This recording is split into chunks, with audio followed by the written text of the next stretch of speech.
नमस्कार मित्रांनो. गोष्ट आवडली तर नक्की शेअर करा आणि चॅनलवर नवीन आला असाल तर आपल्या यूट्यूब चॅनल प्रो कॅपिटल मोटिवेशनलला सबस्क्राईब करायला अजिबात विसरू नका.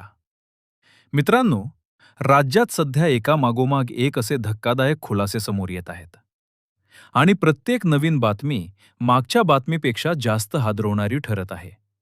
एका बाजूला आहे भोंदू बाबा अशोक खरात, ज्याचे विकृत कारनामे एका मागोमाग एक उघड होत आहेत. आणि दुसऱ्या बाजूला एक असा व्हिडिओ ज्यानं संपूर्ण राजकारणात खळबळ उडवली आहे. काही दिवसांपासून सोशल मीडियावर अशोक खरात या नावाची जोरदार चर्चा सुरू आहे. स्वतःला मोठा बाबा म्हणवणारा हा व्यक्ती लोकांच्या श्रद्धेचा फायदा घेत होता असं आरोपांमधून समोर येतंय. त्याचं वेगवेगळे व्हिडिओ, त्याचं राजकीय नेत्यांसोबतचं फोटो आणि त्याच्या आजूबाजूचं संशयास्पद जाळं, हे सगळं वाऱ्याच्या वेगानं व्हायरल होत होतं. पण बुधवारी रात्री उशिरा एक अशी बातमी आली ज्यानं सगळ्यांच्याच भुवया उंचावल्या. राज्याचं अन्न व औषध प्रशासन मंत्री नरहरी झिरवाळ यांचा एक आक्षेपार्ह व्हिडिओ व्हायरल झाला.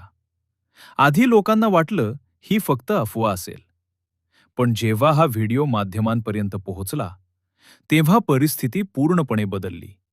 कारण हा फक्त कोणताही व्हिडिओ नव्हता. या व्हिडिओमध्ये नरहरी झिरवाळ एका तृतीयपंथीय व्यक्तीसोबत आक्षेपार्ह स्थितीत दिसत असल्याचा दावा केला जातोय. आणखी एक धक्कादायक गोष्ट म्हणजे हा व्हिडिओ शासकीय निवासस्थानातील असल्याचं सांगितलं जातंय. म्हणजेच जिथे जबाबदारी आणि सन्मान असायला हवा तिथेच असा प्रकार घडल्याचा आरोप आहे. व्हिडिओमध्ये आणखी एक गोष्ट स्पष्ट दिसते, ती म्हणजे मद्यपान सुरू असल्याचं वातावरण. आणि हे सगळं पाहिल्यानंतर सामान्य जनतेत संतापाची लाट उसळली. पण इथेच गोष्ट संपत नाही. या व्हिडिओचा सर्वात मोठा ट्विस्ट अजून बाकी आहे. ज्या तृतीयपंथीय व्यक्तीसोबत हा व्हिडिओ असल्याचं सांगितलं जातंय, त्याच व्यक्तीच्या भावानंच हा व्हिडिओ माध्यमांना दिला असा दावा केला जातोय. यामुळे अनेक प्रश्न उभे राहतात. हा व्हिडिओ मका कधीचा आहे? तो बाहेर कसा आला? यामागे कोण आहे?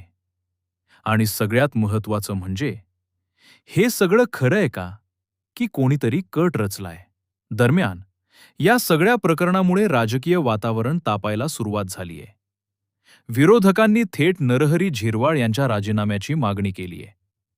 सोशल मीडियावर या व्हिडिओवरून लोक दोन गटांमध्ये विभागले गेलेत. एक गट म्हणतो जर हे खरं असेल तर कारवाई झालीच पाहिजे, तर दुसरा गट म्हणतो हे राजकीय षडयंत्र असू शकतं. पण या सगळ्या गोंधळात एक गोष्ट आपण विसरतोय, ती म्हणजे सत्य.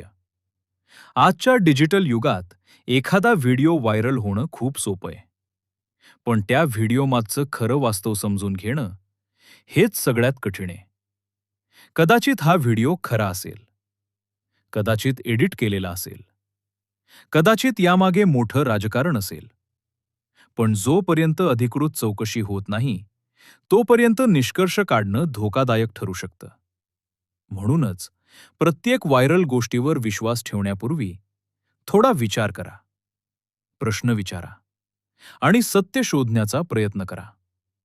कारण आज जो व्हिडिओ तुम्ही पाहत आहात तो फक्त एक क्लिप नसू शकतो. तो एखाद्याच्या आयुष्यावर आणि पूर्ण राज्याच्या राजकारणावर परिणाम करू शकतो. आता खरं काय आणि खोटं काय हे ठरवणं तुमच्या हातात आहे. धन्यवाद.